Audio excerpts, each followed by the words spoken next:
जय हिंद। आज हम पहुंच चुके हैं महाराजगंज। उस महाराजगंज में पहुंच चुके हैं जहां पे सुने हैं कि युवा बहुत ज्यादा परेशान है।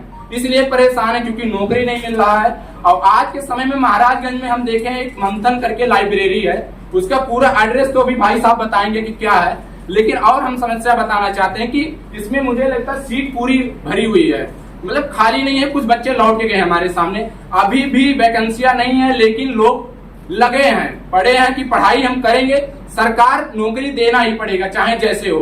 चलते हैं भैया से पूरा एड्रेस जानेंगे, उसके बाद फिर चर्चा करेंगे कि युवाओं की क्या कमी है और क्या दिक्कतें हैं, सरकार क्यों नहीं इसको मिटाना चाहती है। और सरकार कहती है कि युवाओं के लिए हम बहुत काम करते हैं, रोजगार हो गया या मुद्दा कोई भी हो गया, सब पे लिए बहुत अच्छा काम कर रहे हैं। अब आज युवाओं से जानेंगे, ये सरकार देखेगी कि ये युवा के दिल में क्या है। ये महाराजगंज लोकसभा सीट है, मैं आया हुआ हूँ लखनऊ से।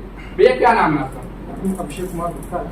अच्छा, यहाँ का पहले आप एड्रेस प्रॉपर तरीके से सही से दीजिएगा, तेजी में। इसका एड्रेस चिवहा रोड बिस्मिल्लाह एवरीडे प्रेस मार्ट के बगल में है, मंथन लाइब्रेरी। अच्छा, कितने साल से आप तैयारी कर रहे हैं? मुझे हो गया 3 साल। 3 साल हो गया। क्या चीज का तैयारी आप कर रहे हैं? पहले तो मैं डिफेंस का करता था, लेकिन ये होने की वजह से इस टाइम मैं एसएससी करता था, वनडे एग्जाम। कितना साल हो गया आपको डिफेंस में तैयारी करते हुए? 2 साल मैंने डिफेंस का किया था, कोविड आया था, उसके बाद इसका वो क्राइटेरिया भी शेयर हुआ था। फिर रिलैक्सेशन नहीं मिला, एक ही बार रिलैक्सेशन मिला, फिर उसके बाद अपना वो मैंने चेंज कर दिया। तो क्या आपकी बार लगता है जो मुद्दा है आपका और जो मुद्दा जितने लोग बैठे हुए हैं सभी का है, हालांकि साइड में कुछ बच्चे हैं जिसकी मुद्दा नहीं है, लेकिन हम एक बात कहना चाहते हैं कि अगर आपकी परेशानी नहीं है, लेकिन आपके अगर बगल में किसी की परेशानी है, तो वो परेशानी को सॉल्व करने के लिए आपको भी इकट्ठा होना ही पड़ेगा। जब तक आप और हम हाथ पकड़ के खींचना स्टार्ट नहीं करेंगे और पैर खींच के स्टार्ट करेंगे, तब तक इस देश नहीं बदलेगा, समाज नहीं बदलेगा। ये नेताओं लोग हमारे और आप पे राज करते रहेंगे और हमारा आपका भविष्य खराब करते रहेंगे, और राजा का बेटा ही राजा बनेगा और गरीब का बेटा मजदूर ही बनेगा। और बहुत ज्यादा से ज्यादा हो सकेगा तो छोटा मोटा नौकरी पाएगा, इससे ज्यादा नहीं हो सकता है। जब तक हम आप एकजुट नहीं होंगे, जब तक महाराजगंज में मोहब्बत की जो दोस्ती नहीं निभाएंगे, तब तक कुछ नहीं होने वाला है। और सबसे बड़ा जो सीट अगर माना जाए महाराजगंज की, मुझे लगता है प्यार मोहब्बत में तो सबसे अच्छी सीट सुना था। आज पहली बार मैं महाराजगंज में आया हूँ। कुछ युवा कह रहे हैं कि हमारी परेशानी नहीं है, मुझे पता है कि परेशानी उनकी है, लेकिन वो सोचते हैं कि हम अपनी परेशानी बता देंगे तो क्या पता हमारे साथ साथ किसी और का भला हो जाए।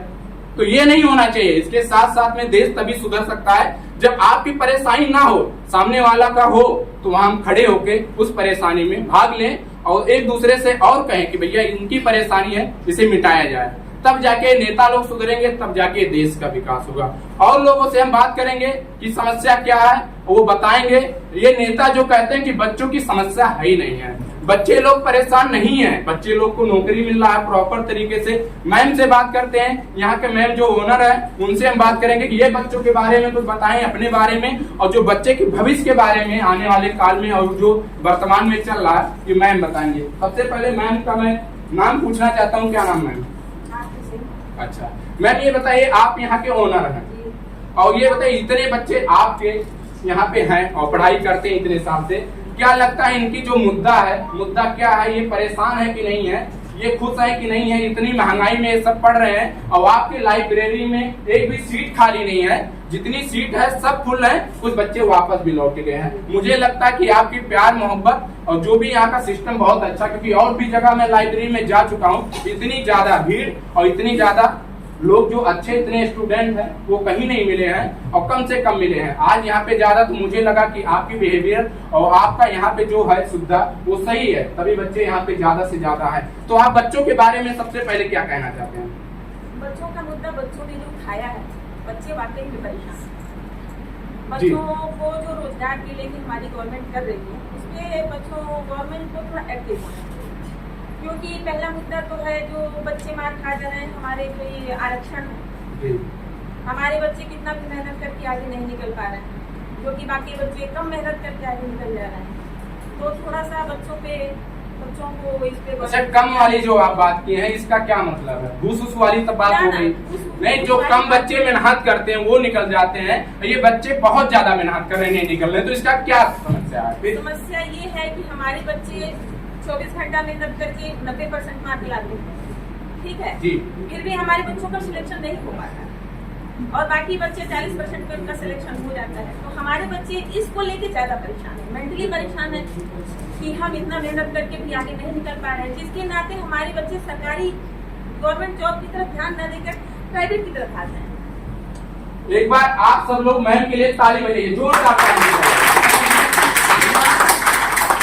क्योंकि आपके लिए मैम ने जो भी कहा है बहुत ही अच्छी बात कहे हैं। और मुझे भी लगता है कि अब की बार जो भी आप सभी का तकलीफ है ये चेंज होना चाहिए। सरकार कोई भी रहे, इससे ये स्टूडेंट नहीं चाहते सरकार कोई भी देश में रहे, बस रोजगार चाहिए, ये देश अच्छा चले और देश के साथ साथ जो महंगाई हो वो कम हो, ये युवाओं का कहना है। और इसके साथ साथ ये देश के जो भी हमारे गरीब युवा साथी पढ़ाई कर रहे हैं उन्हें पता है कि तकलीफ क्या है। कोई माँ बाप मजदूरी करके अपने बच्चों को पढ़ाने लिखाने के लिए पैसा देता है, कोई बच्चे ऐसे हैं जो खुद कमा के पढ़ रहे हैं। आज वो 3-4 साल से भटक रहे हैं, नौकरी नहीं मिल रहा है, रोजगार नहीं मिल रहा है। और भी बच्चों से जानेंगे।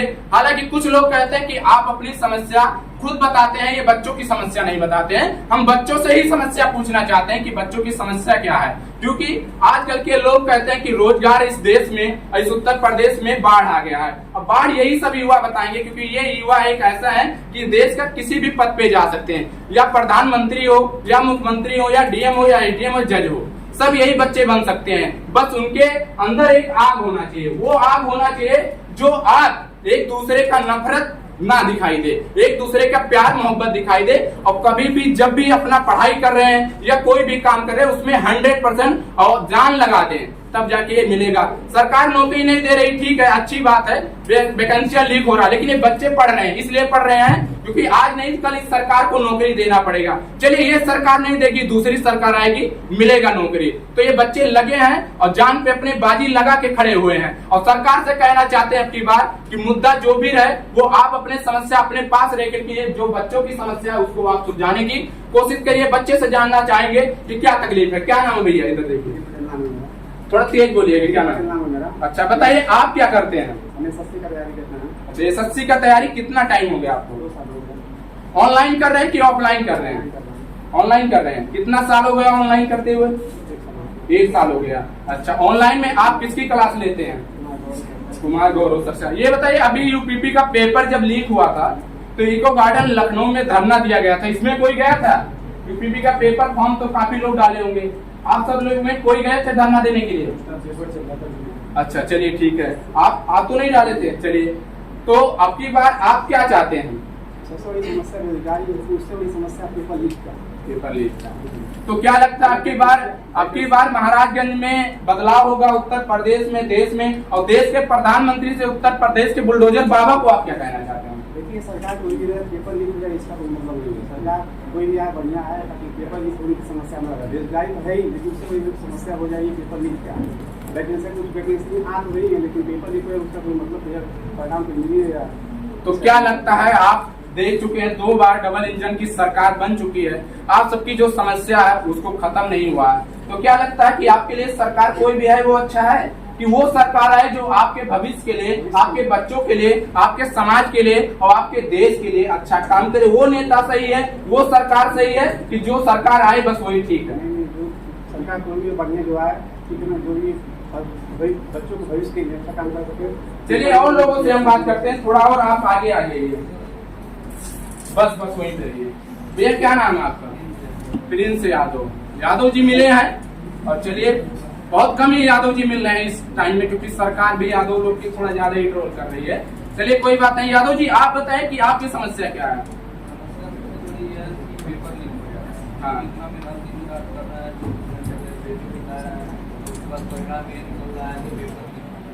तो पेपर जो लीक हो जा रहा है इस पे आप क्या चाहते हैं? सरकार को क्या कहना चाहते हैं? अब की बार क्या चाहते हैं आप? अब की बार यही चाहते हैं कि सरकार तो सरकार का बदलना चाहते हैं कि यही सरकार पे रखना चाहते हैं? बिल्कुल, सरकार को बदलना ही पड़ेगा, जब छात्रों नहीं संभाल पा रही है सरकार, तो बदलना पड़ेगा। तो कौन दूसरा आप किसको देना चाहते हैं अब की बार? आपके लिए कौन सा सरकार अच्छा रहेगा जो रोजगार दे देगा? जो होगा वो हम जानते हैं। नहीं, आप जानते नहीं, पूरा देश जाना चाहिए, सभी लोग को जानना चाहिए कि अब की बार जो सरकार आएगी वो रोजगार देगी कि नहीं देगी। ये दिल में रख के, मन में रख के काम नहीं चलेगा। आप बताइए, और आप 100% जब आप पढ़े लिखे हैं और आपके साथ अगर गलत हो रहा है तो आप फिर क्यों डर रहे हैं? आप यादव हैं इसलिए डर रहे हैं कि आप सरकार को बताना नहीं चाहते हैं कि आप मुद्दे पे बात नहीं करना चाहते हैं। नहीं, मैं डर नहीं रहा हूँ, लेकिन जो युग शिक्षित होगा, जो शासन चलाने योग्य होगा और पेपर लीक में ध्यान देगा, मैं उसी को चुनूंगा। तो कौन ध्यान देगा? आप विपक्षी पार्टी गठबंधन की सरकार है, वो क्या राय रख रहे हैं? उनकी पहले भी सरकार थी, आप सबको पता है, लेकिन मुझे वर्तमान में देखना है, ना कि पहले की बात की जाए, क्योंकि पहले के लोग जागरूक भी बहुत कम थे। अब युवा हमारे शिक्षित ज्यादा से ज्यादा हो रहे हैं, ज्यादा से ज्यादा बच्चे पढ़ रहे हैं, तो ज्यादा से ज्यादा जहाँ भी देखा जाए समस्या भी आज के टाइम में है। मैं बैक नहीं बात करना चाहता हूँ, मैं इसलिए बात बैक नहीं करना चाहता क्योंकि पहले की सरकार क्या की, इससे मुझे कोई मतलब नहीं, क्योंकि आज के बच्चे एक ही चीज चाहते हैं कि रोजगार मुझे मिलना चाहिए। पहले की अगर आप काम करेंगे, सरकार, दूसरी सरकार जो पहले थी वो खराब काम की, अब आप भी उन्हीं का देख के अगर काम करोगे तो ये बच्चों का फिर क्या होगा?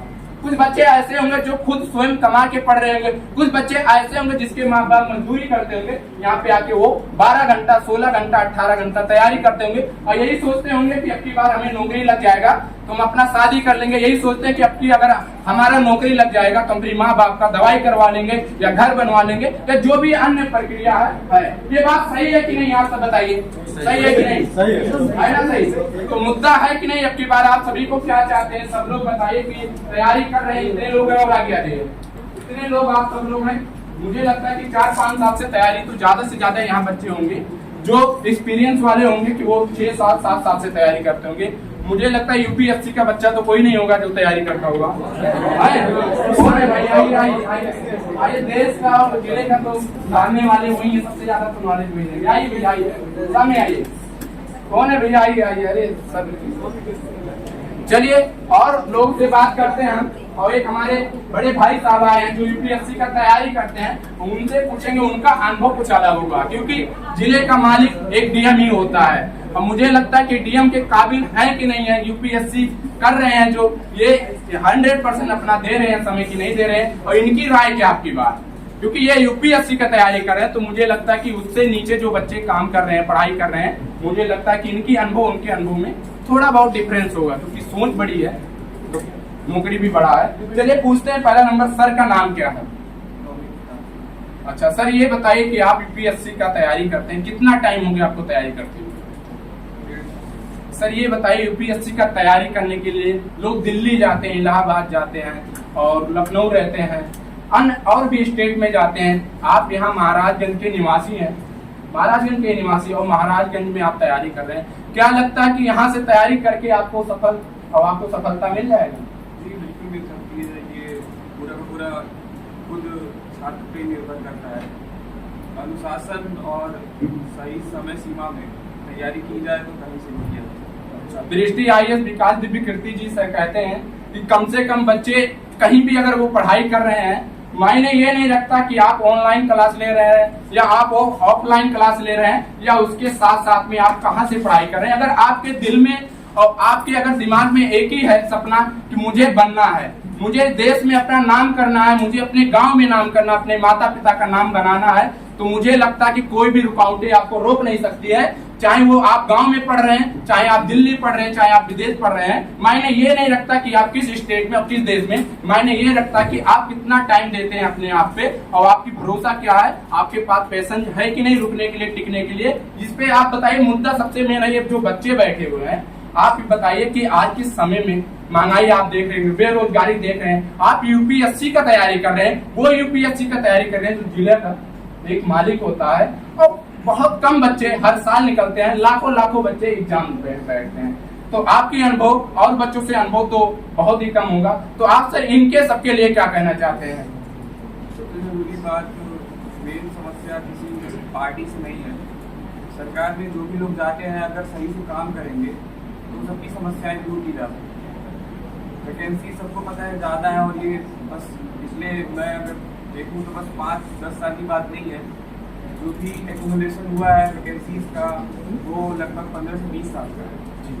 तो मैं किसी पर्टिकुलर पार्टी या गवर्नमेंट को न कह के हम में से जो लोग जा रहे हैं ऊपर, मैं उनसे अपील करना चाहूँगा कि वो अपना काम सही से करें, कर्तव्य को निभाएं, तभी नीचे जो भी लोग हैं उनकी समस्याएं दूर की जा सकती हैं।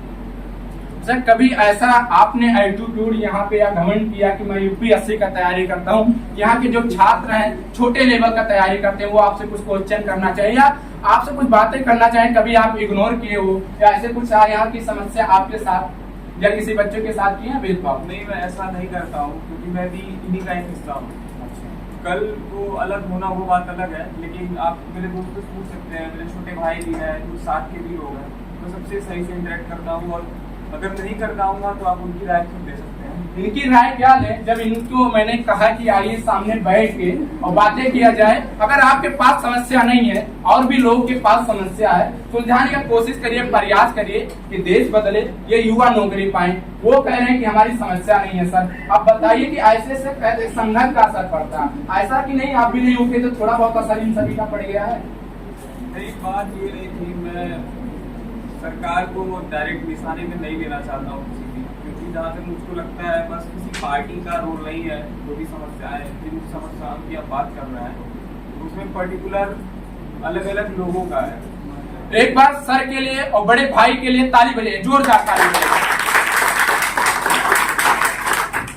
और कहीं ना कहीं देखा जाए कहते हैं कि हम पॉलिटिक्स की बात नहीं करना चाहते, हम नेताओं की कुछ बातें नहीं कहना चाहते, क्योंकि इनके मन में भी डर है कि अगर मैं कुछ भी मुद्दा उठा दूंगा सरकार के पीछे तो मैं यूपीएससी का तैयारी करता हूँ, शायद क्योंकि मेरी सोच बड़ी है, मेरा नौकरी बड़ा है, तो कहीं ऐसा ना लगे कि इस सरकार में कहीं हमारी चेहरा सरकार तक पहुंच जाए और ब्लैक लिस्ट में नाम आ जाए, क्योंकि थोड़ा बहुत डर है। क्योंकि इसलिए डर है क्योंकि लोकतंत्र है और लोकतंत्र के हिसाब से अगर नेता लोग काम करते होंगे तो युवा आज डरते नहीं। ये युवा के पास इतना जज्बा है, ये कहीं भी अपना कीला ठोक सकते हैं, इतने 100% ये सब लोग श्योर है। और भी लोगों से बात करते हैं और जानने का प्रयास करते हैं कि सबकी राय एक है कि अलग अलग है।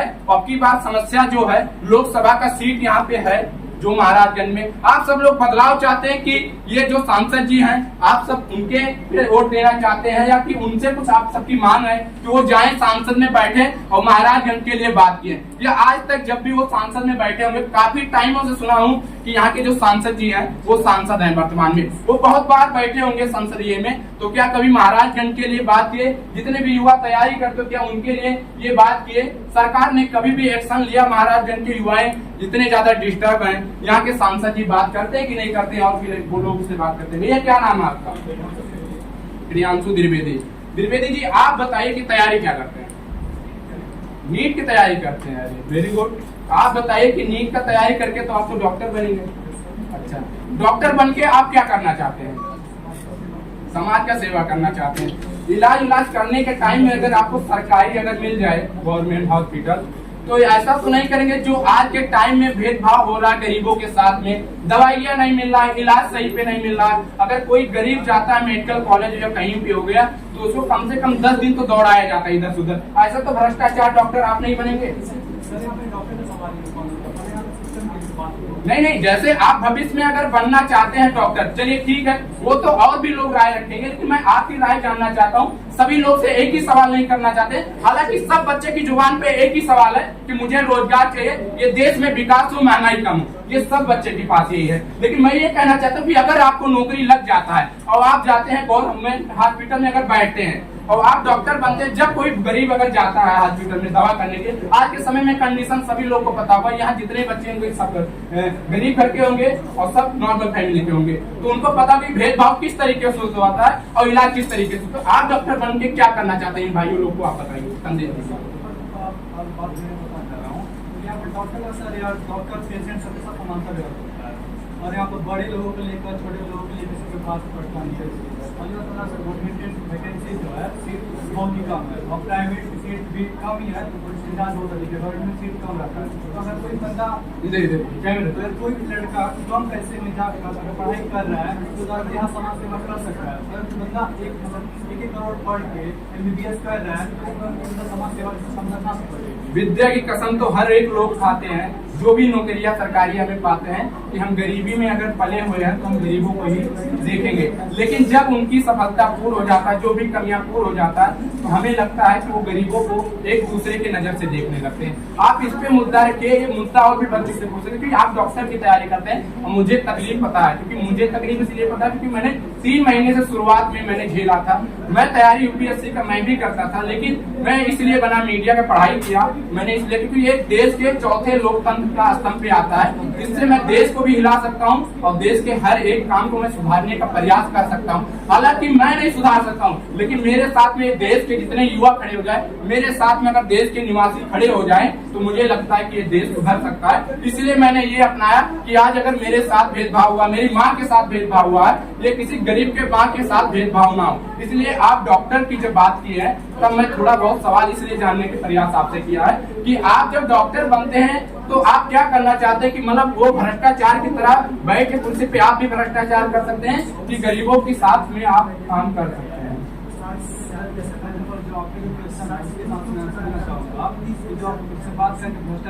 थोड़ा डरिए ना, थोड़ा डरिए ना, अरे आप डरिए ना, इधर आपके देश में डॉक्टर एक ऐसा है, उन्हें डर नहीं लगता, वो कहीं भी काट देते हैं, कहीं भी चीर देते हैं और कहीं भी सुई लगा देते हैं, तो उन्हें डर नहीं लगता है। तो मुझे कहीं ना कहीं लगता है कि डॉक्टर लोग को तो डरना नहीं चाहिए यार।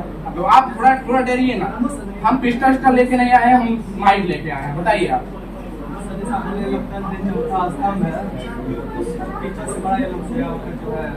माइक लिया है, कैमरा बिल्कुल आधार है आपका जी। तो डॉक्टर का फैसला नहीं होता नहीं है, लेकिन हॉस्पिटल जाएगा तो हॉस्पिटल की व्यवस्था होती है, डॉक्टर से काम करता है, व्यवस्था होता है, सरकार की मदद करती है, तो आप उसकी सरकारी सुविधा जो देखा जाएगा डॉक्टर से सवाल। चलिए ठीक है, बैठिए, बहुत बहुत धन्यवाद। और भी लोगों से बात जानने की हम प्रयास करेंगे, क्योंकि जो डॉक्टर बनना चाहते हैं, लेकिन इनकी जो बात है, राय है, वो अपने तरीके से राय रखना नहीं चाहते हैं। मुझे लगता है ऐसा कहीं नहीं कि भैया घोटालेबाजी बैठ के तो नहीं करना चाहते। और लोगों से बात करते हैं और पूछना चाहते हैं, नए युवा हैं, थोड़ा इधर हो जाइए आप, कैमरामैन भाई साहब इधर हो जाइए। ये नया युवा है, छोटे साहब हैं, और कहीं ना कहीं देखा जाएगा कि इनकी तकलीफ जो है, ये नए नए हैं, तो ये बताएंगे कि अपनी बार क्या बीत रहा है आपके ऊपर। क्या नाम होगा आपका? अमन यादव। खड़े हो जाइए, थोड़ा यार सम्मान करिए, खड़े हो जाइए। अमन यादव जी, यादव जी आप बताइए कि क्या चाहते हैं यहाँ पे आप हैं और यहाँ पे मतदान 1 तारीख को होना है, तो उसके साथ साथ में मैं आज इलेक्शन की बात करने नहीं आया हूँ। मैं ये बात करने के लिए आया हूँ कि आप सभी के लिए सांसद जी कभी भी नाम या वहाँ जाके संसदीय में नाम उठाएं कि बच्चे बेरोजगार हैं। इस मंथन लाइब्रेरी में दवा की वो तैयारी बच्चे करते हैं, खून पसीना अपना जलाते हैं, लेकिन नौकरी नहीं मिल रहा है। तो आज मैं महाराजगंज का ही बात करने वाला हूँ, ना कि मैं उत्तर प्रदेश का बात करूंगा ना देश का। आज मैं सिर्फ बात करूंगा स्टूडेंट की, वो भी महाराजगंज की। तो आप क्या चाहते हैं आपकी बात? चाहते हैं कि चलिए बहुत बहुत धन्यवाद, बैठिए। ठीक है कोई बात। यादव जी हैं, दही वही दूध तो यार दबा के खाते पीते हैं, बोल ही नहीं पा रहे हैं यार, थोड़ा इधर होइए आप। चलिए भाई साहब, क्या नाम है आपका? खड़े हो जाइए, खड़े हो जाइए। अच्छा, आप क्या चाहते हैं आपकी बार बताइए, क्या परेशानी है आपकी, मुद्दा क्या है, तैयारी क्या करते हैं? पहला नंबर, तैयारी क्या करते हैं? पॉलिटेक्निक कर रहे हैं, तो आप बताइए, आप भी परेशान है कि क्या है आप? सरकार चेंज होनी चाहिए। सरकार चेंज होनी चाहिए। सरकार चेंज होने पे विकास हो जाएगा? उनको डर लगा रहेगा ताकि वो नई योजना युवाओं के लिए लेकर आएंगे। अच्छा, तो मतलब आपकी बार चेंज होना ही चाहिए। चलिए, और किसको कहना हो? थोड़ा पीछे हो जाइए भैया, आइए भाई साहब, खड़े हो जाइए। क्या नाम है भैया आपका? थोड़ा तेज बोलिए, मेरी तरह बोलिए कि सभी के कानों में गूंजना चाहिए यार, क्योंकि इतनी तेज तो हम बोलते हैं हर जगह। आप सब तो बैठे हैं, भी लगता है टिफिन उफिन का खाना तो आया होगा, खाएंगे ना दोबारा तो खाते हैं। थोड़ा तेज बोलिए यार। और देखिए बुलडोजर बाबा, आज के युवाएं जो है पता नहीं क्यों बोल ही नहीं पा रहे, क्योंकि वो इतनी ज्यादा कोसे गए हैं, इतने ज्यादा मेंटली प्रेशर में वो आ गए हैं, तो बोल ही नहीं पाते हैं। पता नहीं क्यों बोल पाते नहीं है। और इसके पहले जब था तो मुझे लगता था भले पढ़ने लिखने में थोड़ा बहुत कम थे, लेकिन बोलने में और लड़ाई झगड़ा करने में तो कूद जाते थे कहीं भी। तो आज के समय में थोड़ा स्लो है यार। और मुझे नहीं लगता कि बुलडोजर बाबा का खौफ है या बुलडोजर का खौफ है, ये तो मुझे नहीं लगता है। लेकिन चलिए, ये युवा है, इनसे बात करेंगे और थोड़ा तेज जानने का प्रयास करेंगे। आप तेज बोलिए। सबसे पहले मैं अपनी इसी भाई बहनों को बोलना चाहता हूँ इसी सयाह समुद्र से। चलिए ठीक है, निकाल लीजिए आप, बिल्कुल बिल्कुल। चलिए, ये भाई का हम जानना चाहेंगे कि ये क्या कहना चाहते हैं। मेरे जुनून का नतीजा यहीं से निकलेगा और इसी सयाह समुद्र से नूर निकलेगा।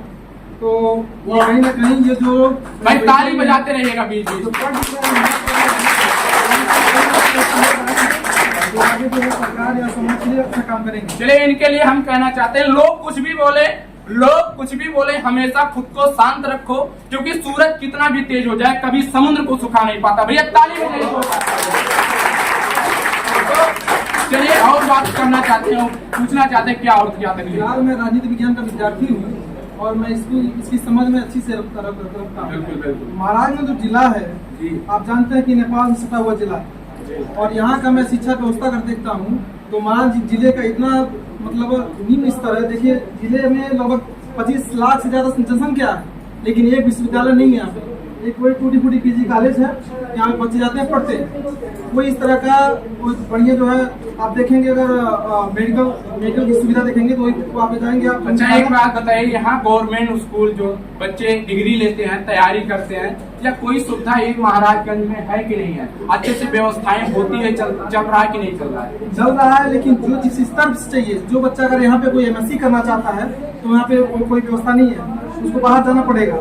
तो इसके लिए कभी आप आवाज उठाए, कभी जाके आप कंप्लेन किए हो या सांसद जी के खिलाफ कंप्लेन किए हो, कभी भी आपने ये काम किया? अरे महाराज कंप्लेन करने की बात तो है, अगर मैं खड़ा हो जाऊंगा ना तो कई लोग जो हमारा साथ छोड़ देंगे। तो यही तो गलत है। मैं एक ही बात कहना चाहता हूँ कि नफरत की आंधियां मिटाइए, क्योंकि अगर आप देशवासी हैं, देश के रहित में आप रहते हैं, देश का हिस्सा अगर आप भाग लेना चाहते हैं, एक युवा परेशान है वो धरना देना चाहता है तो सब मिलके एक बार दीजिए। मैं वादा करता हूं कि आज नहीं लेकिन 5 साल बाद ये सरकार चेंज हो जाएगा और सरकार के साथ साथ में ये देश के जितनी भी लोकतंत्र में लोग परेशान है ये भी चेंज हो जाएंगे। और चेंज होने के साथ साथ में ये नया पीढ़ी खड़ा होंगे, और जब नया पीढ़ी खड़ा होंगे इनके कंधे पे जब स्टार लगेगा, इनके कंधे पे जब वर्दी आएगा तो ये अपना भी रोजगार लाएंगे, उसके साथ साथ में जो बगल में आरी बगल के लोग हैं वो भी रोजगार पाएंगे। तो मुझे लगता है कहीं ना कहीं अगर आज के समय में देखा जाए मुद्दा एक ही है लोग का, क्योंकि मैं जितने लोग से बात किया हूँ लोगों की यही एक ही मुद्दा है कि मुझे रोजगार चाहिए। ये बताइए सिर्फ आप रोजगार से खुश होना चाहते हैं कि कुछ और राय है आपके देश के बारे में? बिल्कुल राय यही है कि जो आप देखेंगे इस समय जिस तरह से मंदिर और धर्म के नाम पर जो लोगों को बदलाया जा रहा है, मैं देख रहा हूँ ये बड़ी ही आगे आने संकट पैदा करेगी। ठीक है, तो इसके संदर्भ में एक लाइन और कहना चाहता हूँ कि लगेगी याद तो आएंगे सभी के घर जल्द में, सिर्फ यहाँ पे सिर्फ मेरा मकान नहीं है ना। इन्होंने बहुत अच्छी बात। वो भैया हो थोड़ा इधर ध्यान दीजिए भैया, बात हो रहा है तो इधर ध्यान दीजिए, आप बाद में बात कर लीजिएगा या उनसे थोड़ा टाइम लेके आप इकट्ठा होके सब लोग बात कर लीजिए। लेकिन आज हम आए, कोई युवा आपके साथ खड़ा होना चाहता, कुछ बात करना चाहता तो आप सुनिए। अगर बोल नहीं सकते हैं तो सुनने का तो क्षमता रखते हैं, इतने लोग हैं सब लोग, और सुनिए। अगर कोई युवा आपके साथ में खड़ा होकर कुछ बात करना चाहता, कुछ ना करिए, थोड़ा सहारा दीजिए और ताली बजाने का प्रयास करिए, बस ज्यादा और कुछ नहीं चाहिए। एक समय था कोरोना का टाइम था, कोरोना का टाइम था, मोदी जी हमारे कहे थे ताली बजाइए थाली बजाइए। ये सही है कि नहीं है? कितने लोग बजाए थे कि नहीं? सब लोग बजाए थे। सही नहीं है? चलिए ठीक है, नहीं बजाए थे कि नहीं बजाए थे? नहीं बजाए थे। वो गलत है कि वो सही था कोरोना भगाने के लिए, दवाई सही था कि गलत था?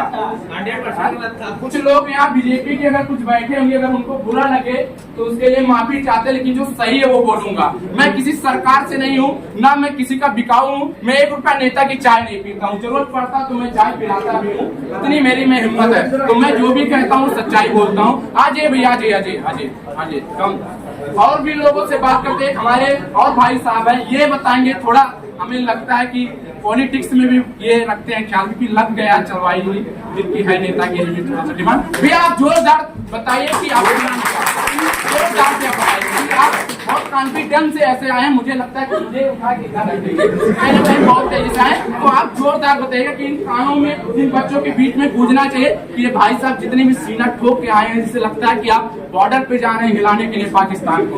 आप बताइए कि क्या नाम है? जैसे क्या है ना, इनका सीना तो है नहीं क्योंकि हम मोदी भक्त है, 56 इंच का सीना, बिल्कुल सीना चौड़ा रहता है। छोटे श्रीवास्तव है, श्रीवास्तव हर जगह अपना परचम लहराता है। और आप बताइए जो हम कॉन्फिडेंस ना है, जब कॉन्फिडेंस ही नहीं रहेगा तो ताली नहीं बजेगी तो नौकरी का छक्का मार जाएगी। एक मिनट, भैया कह रहे हैं कि अगर हम कॉन्फिडेंस से नहीं आएंगे तो नौकरी छक मार के आएगी। एक मिनट अब बताइए, जो युवा एक टाइम सुबह के टाइम खेती करता होगा, वो परेशान थका हुआ आएगा, अगर यहाँ के बैठ लोग पढ़ाई करे तो उसके अंदर में इतनी ताकत नहीं आएगी ना भैया कि आपकी तरह कूद के वो और कॉन्फिडेंस में बोल सके। इसके लिए भी ताली बजाइए आप। स्वामी विवेकानंद जी युवा 12 जनवरी को हम मनाते हैं जी। युवा मतलब क्या होता है? एक ऊर्जा, एक संचार, एक एनर्जी। अगर वो आपके अंदर नहीं है तो फिर काहे का युवा?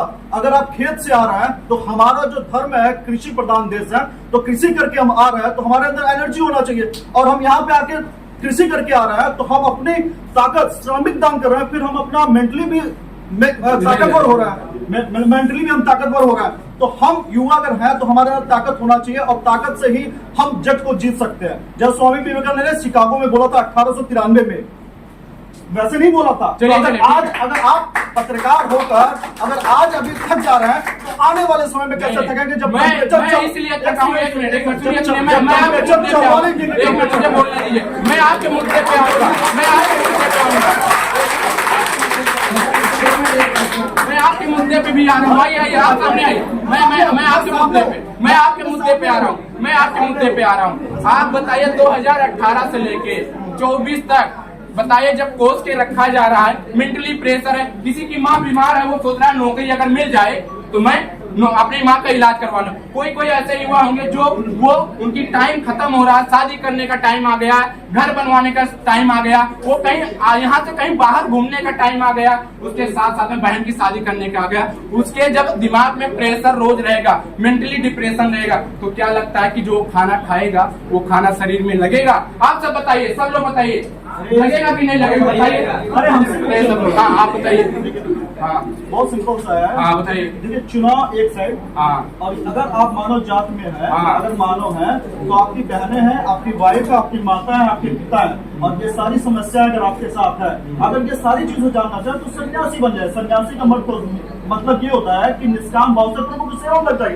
अगर मैं अश्विनी श्रीवास्तव, मेरी बहनें हैं, मेरी बहनी जिम्मेदारी मेरी है, मैं शादी करूंगा, मेरी माता की तबीयत खराब है तो मैं उसकी दवाई करूंगा, तो इनसे लड़ने के लिए तो कौन सा मानसिक संतुलन खराब करना है? क्या अगर बहुत सिंपल सा है, देखिए कैमरे में, क्या सरकार की जिम्मेदारी है कि मैं अपनी बहन की शादी करूं? नहीं। अगर मैं उसका भाई हूं तो मेरी जिम्मेदारी है मैं उसकी शादी करूं। ये आपको भी समझना चाहिए। देखिए बहुत सही आपने कहा कि मेरी जिम्मेदारी है। यहाँ काफी लोग नहीं है, जितने लोग बैठे हैं सभी लोग का जिम्मेदारी है अपना परिवार चलाने के लिए, और उसके साथ साथ में अपनी जो भी घर का जो भी कमियां उसको दूर करने के लिए। लेकिन आप बताइए, हर एक युवा कभी भी आप बताइए कि आपके एक जैसा तो नहीं हो सकता है। कुछ लोग ऐसे हैं कि जो 10-12 हजार की नौकरी नहीं मिल रहा है, अगर वो आज पढ़ाई छोड़ दें वो जाए तो 12-12 घंटे की ड्यूटी बाहर लिया जाता है। ये सच्चाई चीज है, मैं सरकार के खिलाफ नहीं, लेकिन सच्चाई चीज है वो बोलने दीजिए, ठीक है? और बोलेंगे हम, बताइए जब वो 12,000 का नौकरी करेगा बाहर जाके स्टेट में, क्योंकि अपने स्टेट में नौकरी नहीं है, ठीक है, ये सभी को पता है। वो 12,000 में जाएगा, 3,000 रुपए का रूम लेगा, 5,000 का खाना खाएगा, 2,000 रुपया बचाएगा। 1 मिनट, तो किस तरीके से शादी करेगा? मेरे पास अभी कल गोरखपुर का एक मजदूर मिला था जो उसके पास 4 बेटियां हैं। वो कर्जा लेके एक बेटी का शादी किया था। वो कर्जा वाले उसको ज्यादा से परेशान कर रहे थे, उसने फांसी लगा के आत्महत्या दे दिया। और लोग को एक ही संदेश दे दिया है, जो लोग कहते हैं कि मैं अपने खुद के दम पे मैं उखाड़ के फेंक सकता हूँ। आप अपने दम पे खुद के उखाड़ के कैसे फेंक सकते हैं जब आपके पास रोजगार नहीं है, आपके पास कोई सुविधा नहीं है? बताइए तो कैसे उखाड़ के फेंक सकते हैं? इस पे बारे में क्या कहना चाहेंगे आप? न्यू शिक्षा नीति जो आई है, नई शिक्षा नीति 2020 के हिसाब से, उसमें क्या थोड़ा है? तेज माइक बोल रहा है। माइक ये बोल रहे हैं। अच्छा डीजे भाई पकड़ ले रहे हैं। नहीं ठीक है, आप अपना काम करिए, हम अपना कर लेंगे। जो नई शिक्षा नीति है उसमें साफ लिखा हुआ है कि शिक्षा का मतलब है व्यवसायीकरण। आप व्यवसायीकरण के माध्यम से आप पढ़िए। पढ़ने का ये, आपने 3 इडियट अगर पिक्चर देखा हुआ, मूवी देखा हुआ, उसमें ये कहा है कि अब वो नहीं कि दादा कला सरसों लाते तो सरसों की नहीं लगाई। आपको अपने हिसाब से पढ़ना पड़ेगा कि हमें आगे चले कैसे डेवलपमेंट कर सकते हैं, पहला। और दूसरा, कमियां तो हम निकाल सकते हैं और हर बार कमियां निकलेंगी। और दूसरा ये है कि आज से पहले सब भाई और सब पिता अपनी बेटी और अपनी बहन की शादी करते थे, चाहे वो 10,000 रुपए हो चाहे 50,000 रुपए कमा रहा हूँ। जैसे जैसे कमाई, अगर आप महाराष्ट्र की बात कर रहे हैं तो आपको मैं बता दूं कि महाराष्ट्र भारत में सबसे ज्यादा तेजी से जीडीपी ग्रोथ हुआ, उसके बाद से उत्तर प्रदेश है, अगर दूसरे नंबर पर जीडीपी में है तो आपको डेवलपमेंट महाराजगंज छोड़िए उत्तर प्रदेश दिख रहा ना, जो आपने बोला कि उत्तर प्रदेश छोड़ के हम बाहर जा रहे हैं। जीडीपी का एक मिनट जीडीपी का आप फुल फॉर्म बताइए सर पहले। जीडीपी का जो जीडीपी का फुल फॉर्म मुझे भैया जीडीपी का मुझे फुल फॉर्म नहीं याद आ रहा है, तो हटा दीजिए। आप भी मुझे बता दीजिए, क्योंकि होता है एक शिक्षक वही होता है जिसको नहीं पता वो बता दीजिए क्या है। चलिए हम बताएंगे, लेकिन मैं और कुछ लोगों से पूछना चाहता हूँ। पहले आपने पूछा, आप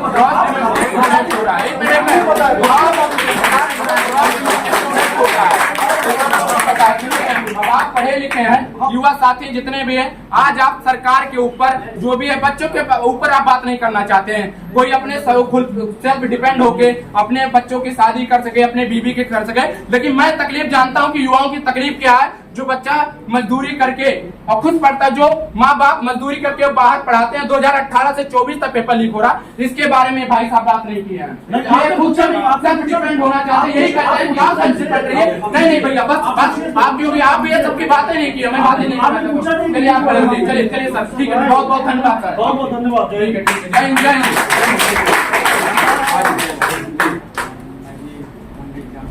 जी जी हाँ जी जी। कोई भी अगर बेरोजगार लड़का है, क्या उनके माता पिता लड़के से शादी कर सकते हैं? वो भैया से पूछिएगा कहता कि करवाएंगे कि नहीं करवाएंगे। आप इस समय भैया क्या बताएं, 2018 से 24 हो गया, वैकेंसी आप तक आई नहीं, जो आई हुई नहीं। लेखपाल का ज्वाइनिंग लेटर अभी आप फंसा हुआ, जो पढ़ रहा था वो भी बंद हो गया। सारा मैटर कोर्ट में जा रहा है, पुलिस का पेपर लीक हुआ, तो सरकार इसमें जिम्मेदार नहीं है। तो अच्छा, मैं इको गार्डन में जब पेपर लीक हुआ था तो मैं वहाँ पे गया था, तो मैंने सरकार से एक ही अनुमति लिया था और बोला भी था, अपनी राय रखा था कि जब किसी का जमीन अगर सरकार लेती तो मुआवजा देती है, जब कहीं कारखाना खुलाना हो, एयरपोर्ट बनाना हो, किसी की जमीन जाती तो मुआवजा देती। 6 महीने का पेपर यूपीपी का टाला गया है। ये गरीब के बच्चे जो 15,000 रुपया देके महीना कहीं भी वो पढ़ते हैं, क्या उनको नहीं मिलना चाहिए? बताइए, 6 महीने का जोड़ के उनको मिलना चाहिए कि नहीं मिलना चाहिए? आप सब बताइए। अगर एक बार सरकार को देना पड़े हर एक बच्चे को, जो 60 लाख बच्चे फॉर्म डाले थे, मुझे लगता कि दोबारा पेपर लीक नहीं होगा। ये सच्चाई है कि नहीं है? देना चाहिए कि नहीं देना चाहिए भाई? अगर किसी की जमीन जाती है सरकारी में तो मिलता है मुआवजा, तो जो 6 महीने का पेपर लीक हुआ, सरकार की कमी है कि हमारी आपकी है? लापरवाही सिस्टम की कि हमारी आपकी है? तो मिलना चाहिए मुआवजा कि नहीं? 15,000 रुपया। ये सब लोग बताइए ना, आप बताइए मिलना चाहिए कि नहीं मिलना चाहिए? बताइए, लेकिन किसको मिला है? मिला किसी को? ये बातें जब मैंने किया तो वहाँ पे जो मीडिया वाले थे वो एक ही बात कहे, भैया कि आप जो मीडिया का काम करते हो आप कर नहीं पाओगे। हम कहें आप अपने सिस्टम से मुझे हटा सकते हो, लेकिन मुझे बोलने का अधिकार कभी छीन नहीं पाओगे। मैं बोलूंगा, मैं हमेशा बोलूंगा। मुकदमा 2 हुआ है, 4 हो जाएगा, फर्क नहीं पड़ता है, लेकिन मैं युवाओं के साथ में रहूंगा, हमेशा बोलूंगा। क्योंकि अगर मिला है जिंदगी तो कुछ करके दिखाएंगे, अगर मिला है जिंदगी तो कुछ करके दिखाएंगे। ये युवा है, बेरोजगारी हटा के दिखाएंगे। ताली बजाइए एक बार सभी और भी लोगों को दिखाने का प्रयास करेंगे। क्या कहना चाहेंगे? ठीक है, चलिए, बहुत क्योंकि काफी टाइम हो गया, बच्चों का समय मैंने लिया। एक बच्चा और खड़े हैं, मैं इनसे कुछ जानने का प्रयास करूंगा, उसके साथ साथ में मैं समाप्त करूंगा, क्योंकि यहाँ के जो मैनेजर साहब हैं वो कह रहे हैं कि बच्चे डिस्टर्ब हो रहे हैं। चलिए, 6 साल से ये बच्चे डिस्टर्ब हो रहे हैं, कोई नहीं आके खड़ा हुआ, लेकिन आज मैंने अगर आधे घंटे के लिए भाई साहब से समय लिया, मुझे लगता अभी आधे घंटे नहीं इसमें रिकॉर्डिंग हुआ होगा, लेकिन वो कह रहे हैं मैनेजर साहब की ठीक है आप बंद करिए। ठीक है, कोई बात नहीं है, मैं चला जाऊंगा, मैं दोबारा नहीं आऊंगा, लेकिन मैं एक दिन वादा करता हूँ कि अगर मैं रहूंगा इस देश में तो मैं बेरोजगारी हटा के दिखाऊंगा। ये वादा है मेरा। मैं अभी भी कम से कम 20 बच्चों को पढ़ाता हूँ, मैं 20 बच्चों को अभी पढ़ाता हूँ और मेरे नाम पे 2 मुकदमा हुआ है, इस सरकार ने किया है। लेकिन मैं डरता नहीं हूँ, मैं लोकतंत्र पे अगर मुझे मिला है संविधान, अगर भीमराव अम्बेडकर जी अगर लिखे हैं संविधान, तो उस संविधान से मैं चलूंगा। मैं वादा करता हूँ कि नेता के गुलाम मैं नहीं हूँ, नेता मेरा गुलाम है, क्योंकि ये जनता दी है वो तुमको। और सुनिए, आप डरने की प्रयास ना करिए। सुनिए, आप चला रहे हैं, बिजनेस कर रहे हैं, कुछ भी कर रहे हैं, नहीं डरने का प्रयास ना करिए। आप जितने डरेंगे लोग उतने डराया जाएगा। एक समय था कि ज्यादा से ज्यादा लोग डरते थे, कांस्टेबल आ जाता था रोड पे तो लोग भाग जाते थे घर में। आज चाहे सीओ चाहे एसओ चढ़ लेंगे अगर कुछ बोल देगा तो वो चीज ताकत चाहिए। आइए भाई से बात करना चाहेंगे और ज्यादा समय नहीं लेना चाहते क्योंकि डिस्टर्ब है। बच्चे तो नहीं डिस्टर्ब है, लेकिन यहाँ के मैनेजर डिस्टर्ब है। क्या आप सब डिस्टर्ब हैं? अगर डिस्टर्ब है तो हम अभी छोड़ के चले जाएंगे।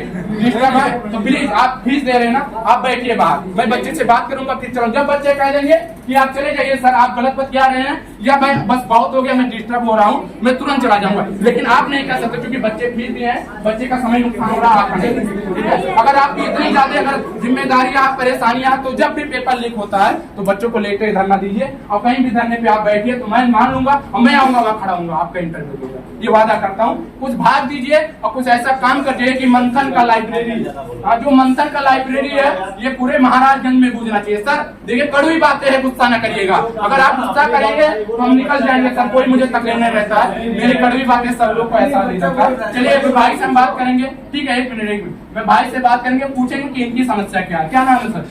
सर मेरा नाम नौनीत मिश्रा है जी। मैं बीएससी थर्ड ईयर का छात्र हूँ केटी यूनिवर्सिटी से। अच्छा। और जहाँ तक मैं आपकी बातों को सुन रहा था जी। तो आपने कहा कि उस कोरोना काल में प्रधानमंत्री जी ने थाली बजाने को बोला। जी जी जी बिल्कुल बोला जी। तो उसको आपने निगेटिव एक्सपेक्ट से लिया। जी बिल्कुल लिया, जो गलत हो लूंगा, ये सच्चाई है जी। तो मेरा पॉजिटिव एक्सपेक्टेशन। हाँ जी बताइए आप। तो सर उस समय में क्या था कि देश बहुत ही परेशान था। अच्छा। इकोनॉमी बड़े बड़े देशों की हिल गई। अच्छा। ठीक।